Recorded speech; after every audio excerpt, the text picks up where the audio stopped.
following presentation you're about to witness may contain minor spoilers. Viewer discretion is advised. Can't you see it in my eyes that this might be our last goodbye?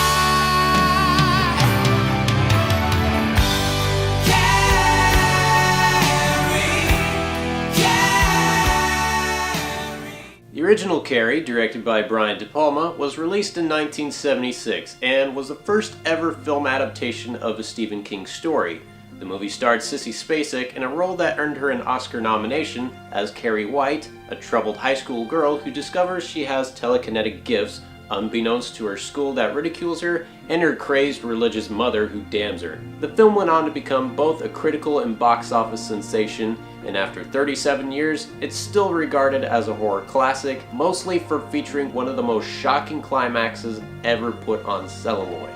But since we're living in a day and age where Hollywood has a liking for fixing things that aren't broken, we are thus given a brand new reimagining of Carrie. This time with Boys Don't Cry director Kimberly Peirce at the helm and Chloe Grace Moretz as the main lead, along with Julianne Moore as the crazed mother. I will say that the two lead actors are very good. Chloe Grace Moretz is proving more and more that she is one of the best young actresses we got working today. As for Julianne Moore, she fits her part eerily well. I know most people would say that I shouldn't compare so much to the original whenever it comes to remakes or adaptations of famous works, but it's difficult to do so when the new film plays out beat for beat exactly like the original narrative. The only things that are totally different are the contemporary setting and the CGI imagery. Aside from those two elements, nothing has really changed at all, which brings me to my ultimate complaints about the film.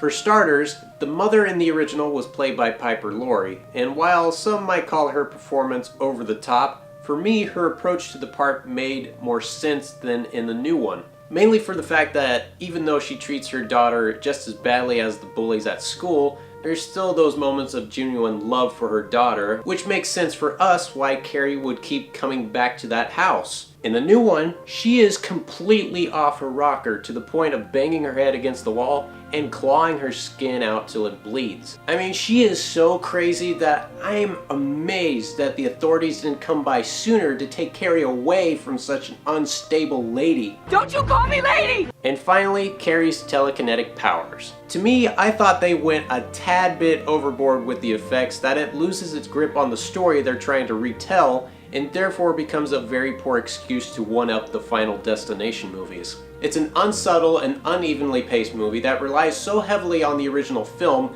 that it hardly ever stands on its own, which makes it yet another frustrating exercise of Hollywood rehashing classic material just so they can make a quick buck. So on a scale of 1 to 10, I'm giving the new Carrie a 4.5. With that said, our show is now concluded. I'm the host, and I will see you next time on another Midnight Movie Madness. She's a killer queen.